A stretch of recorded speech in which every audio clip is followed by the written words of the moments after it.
नमस्कार दोस्तों, आज के इस वीडियो में हम क्लास 10th साइंस के चैप्टर 1 रासायनिक अभिक्रिया एवं समीकरण के सभी इम्पोर्टेंट बहुविकल्पीय प्रश्नों को बहुत ही आसानी तरीके से समझेंगे। अगर आप बोर्ड एग्जाम की तैयारी कर रहे हैं, तो ये वीडियो आपके लिए बहुत ही हेल्पफुल होने वाला है। चलिए शुरू करते हैं। पाठ 1 में अगर हम बात करें रासायनिक अभिक्रिया एवं समीकरण में, तो इसमें जितना भी इम्पोर्टेंट बहुविकल्पीय प्रश्न है, हम उन सब की बात करेंगे, जो कि अभी तक बोर्ड परीक्षा में आए हुए हैं। पहला सवाल कह रहा है, नीचे दी गई अभिक्रिया के संबंध में कौन सा कथन असत्य है? 2 PbO प्लस सी। तो इसमें क्या हो रहा है कि जो 2Pb है वो अलग हो जा रहा है, ये जो 2Pb है वो अलग हो जा रहा है और ये बन रहा है 2Pb अलग से प्लस, और ये जो दो ऑक्सीजन जो बच रहे हैं ये जाकर जुड़ रहा है कार्बन के साथ में, तो बन रहा है कार्बन डाइऑक्साइड। अब इसमें से बताना है कि आपको ये कौन सा जो है ऑप्शन दिया गया इसमें गलत है। कह रहा है शीशा अपचयित हो रहा है, कार्बन डाइऑक्साइड अपचयित हो रहा है, कार्बन उपचयित हो रहा है, या लेड ऑक्साइड अपचयित हो रहा है। इसमें से देखिए हम लोग जानते हैं कौन सा गलत है। तो कह रहा है कि पहला शीशा अपचयित हो रहा है। तो देखिए अपचयन अभिक्रिया आपने पढ़ा है कि जिसमें से क्या होता है कि ऑक्सीजन निकल जाता है और हाइड्रोजन जुड़ जाता है।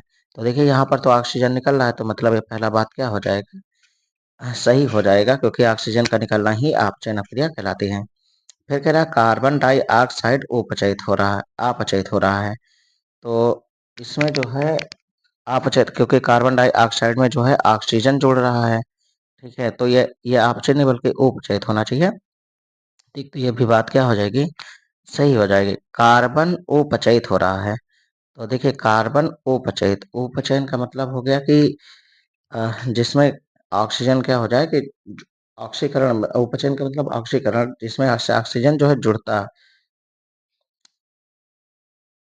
देखिए हम बात करें उपचयन अभिक्रिया की, तो उपचयन अभिक्रिया में आपने पढ़ा है कि ऑक्सीजन का निकलना और जो है सॉरी ऑक्सीजन का जुड़ना और हाइड्रोजन का निकलना। तो यहाँ पर देखिए जो ऑक्सीजन है यहाँ से क्या हो रहा है, जुड़ रहा है, ना कि जो है निकल रहा है। तो इसलिए ये बात जो है क्या हो जाएगी, गलत हो जाएगी, और ये भी बात क्या हो जाएगी, गलत हो जाएगी। ठीक है, तो कह रहा है लेड ऑक्साइड उपचयित हो रहा है, तो यहाँ पर जो फर्स्ट और थर्ड जो ऑप्शन है वो सही हो जाएगा। अब अगर बात करें दूसरे क्वेश्चन की, तो कह रहा है Fe2O3 plus 2Al gives out Al2O3 plus 2F किस प्रकार की अभिक्रिया है? तो देखिए जैसा कि इसमें सीधे सीधे दिखाई दे रहा है कि जो Al के साथ है कौन आ रहा है, O3 आ रहा है। तो यहाँ पर बन रहा है टू, मतलब Al2O3 बन रहा है प्लस 2F। तो यहाँ देखिए इसने क्या किया कि जो फेरस था एल्युमिनियम, ठीक है, एल्युमिनियम ने फेरस को विस्थापित कर दिया। अब इसके साथ आ गया ऑक्सीजन। अब यहाँ पर आपको बताना है कि कौन सी अभिक्रिया है। तो यहाँ पहले करा संयोजन अभिक्रिया, द्विविस्थापन अभिक्रिया, वियोजन अभिक्रिया, विस्थापन अभिक्रिया। तो जाहिर सी बात है इसमें जो O3 का विस्थापन हुआ है तो ये कौन सी हो जाएगी, विस्थापन अभिक्रिया हो जाएगी। फिर अगर हम बात करें तीसरे क्वेश्चन के बारे में, तो कह रहा है कि जो अभिक्रिया है जिसमें आयनों का विनिमय मतलब अदला बदली से नए यौगिक बनते हैं।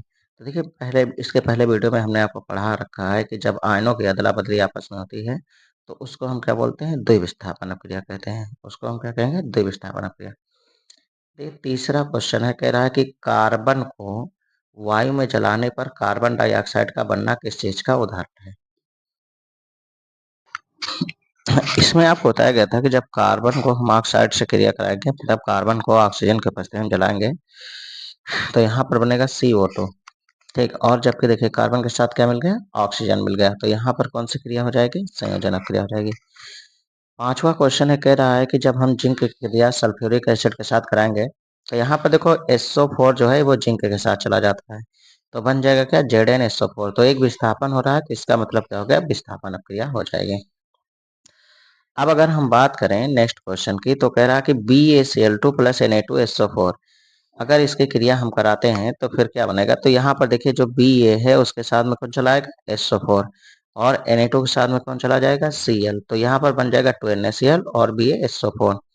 तो पूछ रहा है कि ये किस प्रकार की क्रिया है। तो पहला कह रहा है यौगिक क्रिया, विस्थापन अपक्रिया, द्विविस्थापन अपक्रिया। तो इसमें देखिए दोनों का आयनों में आपस में अदला बदली हो रही है, तो इसका मतलब क्या हो जाएगा, द्विविस्थापन अपक्रिया हो जाएगी। चलिए नेक्स्ट क्वेश्चन की बात करते हैं। कह रहा है दी गई अपक्रिया में SO2 plus 2H2S gives out 2H2O plus 3S। तो इसमें क्या बनेगा, तो कह रहा है कि SO2 मतलब इस अपक्रिया में अपचायक कौन सा है, तो कह रहा है SO2 अपचायक है, H2O अपचायक है, H2S अपचायक है, यस अपचायक है। तो इसमें कौन सा अपचायक हो जाएगा, H2S। फिर कह रहा है रासायनिक अपक्रिया 2FeCl2 plus 2H2O plus Y gives out 2FeCl2 plus H2SO4 plus 2HCl में Y क्या है। इसमें आपको बताना जो ये Y है ये कौन सी चीज़ है। कह रहा है सल्फर है, H2S है, और या सल्फर डाइऑक्साइड है या क्लोरीन है। तो आपको इसमें बताना है कौन सा जो है मतलब y का मान है। तो यहाँ पर देखिए अगर हम y का वैल्यू रख देंगे H2S तो यह जो है संतुलित हो जाएगा, अतः हमारा जो ऑप्शन नंबर बी सही हो जाएगा। चलिए अब हम बात करते हैं प्रश्न 9 नंबर के। कह रहा है लौह जोड़ पर तन हाइड्रोक्लोरिक अम्ल डालने से क्या होता है। कह रहा है कि मान लीजिए लौह जोड़ ले लिया गया, हम F ही ले लेते हैं, ये इसको बोलते हैं लौह। इसका मैंने जोड़ लिया, इस पर अगर हम क्रिया करेंगे जिससे कि मान लीजिए करा देते हैं HCl से, किससे करा देते हैं HCl। इसका दो पार्ट ले लेते हैं, इसका दो पार्ट ले लेते हैं, तो ये बन जाएगा FeCl2, ये बन जाएगा FeCl2 प्लस हाइड्रोजन गैस निकल जाएगी। तो इसमें देखिए हमेशा जो है अगर कभी भी हम आयरन मतलब कोई भी धातु से जब हम किसी अम्ल की क्रिया कराएंगे तो हमेशा बनेगा लवण और हाइड्रोजन गैस निकल जाएगी। तो यहाँ पर कह रहा है कि डालने से क्या होता है, तो कह रहा है हाइड्रोजन गैस एवं क्लोराइड बनता है। तो देखिए यहाँ पर हाइड्रोजन गैस और क्लोराइड नहीं बन रहा है, बात गलत है। कह रहा है क्लोरीन गैस एवं आयरन हाइड्रोक्साइड बनता है। तो क्लोरीन गैस ये भी बात गलत हो रही है। कह रहा है कोई अपक्रिया नहीं बनती है। फिर कह रहा है आयरन लवण व जल बनता है, और ये बात क्या है, सही है। नहीं देखिए आयरन लवण नहीं, यहाँ पर देखिए ये फेरस क्लोराइड है, ये फेरस क्लोराइड है। तो यहाँ पर जो होगा मतलब ये क्लोराइड बन जाएगा और हाइड्रोजन गैस निकल जाएगी, ये बात सही है। फिर कह रहा है कि नेक्स्ट क्वेश्चन की अगर बात करें 10 नंबर की, तो कह रहा है निम्न में से एक संयोजन अपक्रिया नहीं है, मतलब इसमें बताना है कौन सी संयोजन अपक्रिया नहीं है। तो कह रहा है कैल्शियम हाइड्रोक्साइड। देखिए इसका सूत्र याद रखिएगा, ये सूत्र इंपॉर्टेंट है। इसको बोलते हैं बुझा हुआ चूना, इसको कहते हैं बुझा हुआ चूना। तो कह रहा है जब हम कैल्शियम हाइड्रोक्साइड पर कार्बन डाइऑक्साइड गैस को प्रवाहित करते हैं, जब हम बुझे हुए चूने पर कार्बन डाइऑक्साइड गैस को प्रवाहित करते हैं तो बनता है क्या, कैल्शियम कार्बोनेट और जल। तो ये कह रहा है क्या, संयोजन अपक्रिया है। फिर कह रहा है NH3 plus H2O gives out NH4OH। मतलब देखिए ये अमोनिया का सूत्र हो गया, इसको बोलते हैं अमोनिया। सूत्र भी याद करते हुए चलेंगे साथ साथ में। अगर हम अमोनिया में अगर हम थोड़ा जल मिलाएंगे तो NH4OH, ये होता है अमोनियम हाइड्रोक्साइड, इसको बोलते हैं अमोनियम हाइड्रोक्साइड, अमोनियम हाइड्रोक्साइड। फिर कह रहा है 2H2 प्लस O2 तो गिव्स आउट 2H2।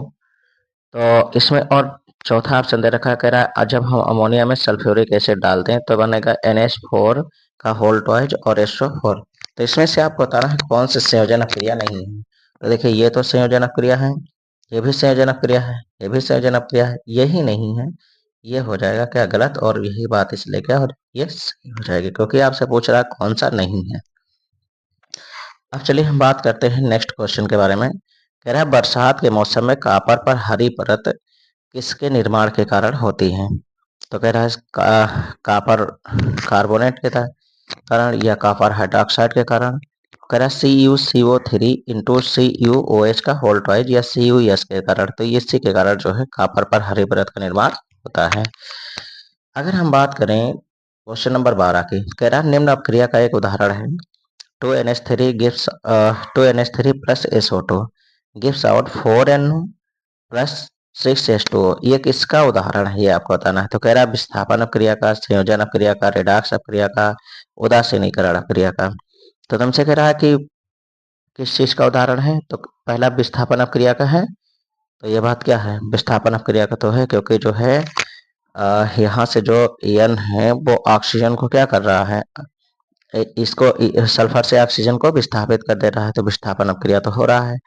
लेकिन साथ साथ में अगर हम देखें तो इसमें जो हाइड्रोजन है वो भी S के साथ जा रहा है। तो यहाँ पर जो है क्या बन रहा है, 4NO प्लस 6H2O बन रहा है। ये यहाँ पर S नहीं, ये 5 है, बल्कि ये क्या है, 5 है। तो यहाँ पर हमारा जो बन रहा है, ये जो ऑक्सीजन है वो N के साथ जा रहा है, तो 4NO बन रहा है और प्लस 6H2O बन रहा है। तो यहाँ पर जो हो रहा है दोनों चीजें हो रही है। तो मतलब जब अपचयन और उपचयन दोनों साथ साथ में होता है तो वहां पर क्या होता है, रेडक्स अपक्रिया। मतलब जो है फर्स्ट और थर्ड दोनों बात क्या हो जाएगी, सही हो जाएगी। नेक्स्ट क्वेश्चन, क्वेश्चन नंबर 13 कह रहा है जंग का रासायनिक सूत्र क्या है। देखिए सूत्र बहुत इंपॉर्टेंट होते हैं, कई बार पूछे जाए हैं। तो जो जंग का सूत्र होता है वो होता है Fe2O3 इंटू XH2O।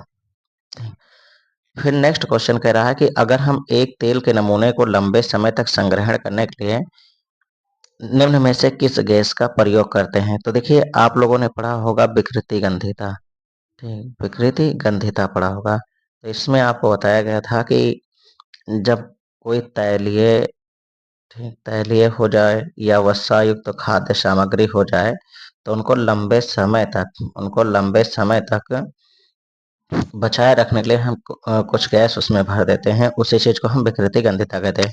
तो इसमें जो यूज होता है उसमें जो यूज होगा हीलियम गैस का भी यूज कर सकते हैं या नाइट्रोजन का कर सकते हैं। ठीक है, हीलियम या नाइट्रोजन गैस का यूज कर सकते हैं। तो ऑप्शन नंबर हमारा जो है डी सही हो जाएगा। अब देखिए कुछ होमवर्क है आप लोगों के लिए, करिएगा।